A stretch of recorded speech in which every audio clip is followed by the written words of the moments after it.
با ابتکار رئیس شهر دوشنبه محترم رستم امامعلی در یکجایگی با کمیته کار با جوانان و ورزشی نزد حکومت جمهوری تاجیکستان و فدراسیون صنعت محاربه‌های آمیخته کشور برای اولین بار در تاجیکستان چمپیونات آسیا واحد با محاربه‌های آمیخته غیر کسبی برگزار کرده شد.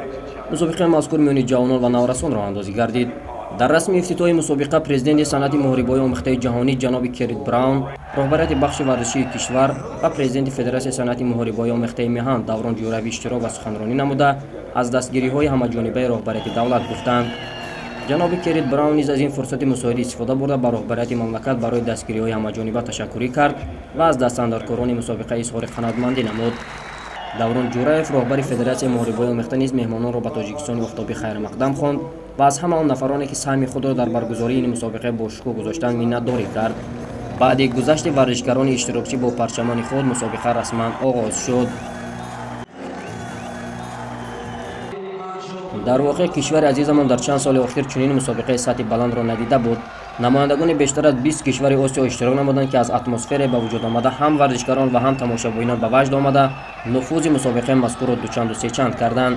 رهبریت فدراسیون صنعت محاربه‌های آمیخته کشور از مهمانان خوب پذیرایی نموده بهترین شرایط ها را برای همگان تامین ساختند. من در بازی فینال با رقیب خود از دولت قزاقستان روبرو شدم و آن را در مدت 3 راوند شکست دادم و به فینال راحت گرفتم.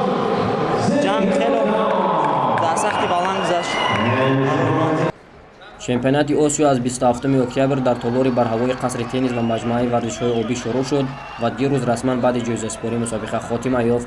هدف اساسی رهبریت فدراسیون محاربه‌های آمیخته کشور پیش از برگزاری این مسابقه نشان دادن قدرت و توانایی مکتب محاربه‌های آمیخته تاجیکستان بود. ورزشکاران تاجیک رو در این مسابقه چگونه بها می‌دید؟ در عموم ورزشکاران ما خیلی خوب برآمد کرده ایستادند. امیدوار هستیم که در این مسابقه دست جمعانه سزاوار جای اول می‌گردیم. باید گفت که ثمره میزبانی مسابقه مذکور این هنرنمایی اعلای ورزشکاران ما در مسابقات بین المللی می باشد. مثلا چند ماه قبل در کشور امارات متحده عرب چمپیونات جهان میان نورسان برگزار شد که تیم منتخب تاجیکستان در میان 42 دولت اشتراکی زینه سوم را به دست آورد. تاجیکستان با 21 نشان، 7 طلا، 5 نقره و 9 برنجی تنها از آمریکا و اوکراین عقب افتاد.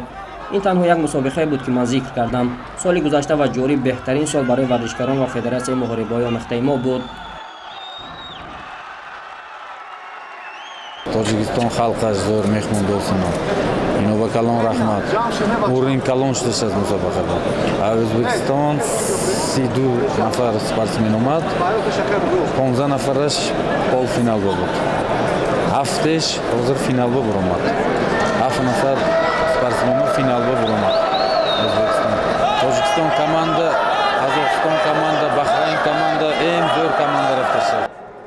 بار دیگر یادآور میشم که در چمپیونات آسیا واحد به صنعت محاربه‌های آمیخته میان جوانان و نورسان در شهر دوشنبه ورزشکاران خود تاجیکستان، بحرین، قزاقستان، ایران، ژاپن، کویت، مغولستان، نپال، پاکستان، ازبکستان، کره، ویتنام، مالایزیا، اندونزیا و جمهوری مردم چین حضور آورده هنر و مهارت خود را به نمایش گذاشتند. همین مسابقه آسیا و ما 30 نفر سپورتچی کته آمدیم. انا امروز فینال و برندگی روز شد. 7 فینالیست هم شد و 9 تا برنز گرفتیم. مسابقه زور تشکیل کردگی. همه بر رحمت. تاجیکستان با پیش. همینطور زحمت و مهنت‌های کشیده مسئولین فدراسیون صنعت محاربه‌های آمیخته بار آورد و آنها توانستند در چمپیونات مذکور پرچم کشور را بیشتر از دیگر تیم‌ها پرافشان بگردانند. تیم ملی تاجیکستان در این چهاربینی با شکوه خوراوی توانست 35 مدال به دست آورد که از این 35 9 عددش زرین، 8 عددش نقره و 18 تای آن برنج میباشند. بعد تیم ما در زینه دوم یکاچین قزاقستان با 25 مدال قرار گرفت. زینه سوم را باشد بحرین با ورزشکاران داغستانی تباری خود به خود اختصاص داد. از 26 مدال طلای مسابقه 23 عددش را 3 تیم اول به دست آوردند. 2 تای دیگرش را ازبکستان گرفت و لبنان باشد صاحب یک مدال طلا شد. همینطور بعد چند روزی تلاش و مهنت سنگین یک از بزرگترین مسابقه ها در پایتخت عزیز کشورمان شهر دوشنبه به انجام رسید.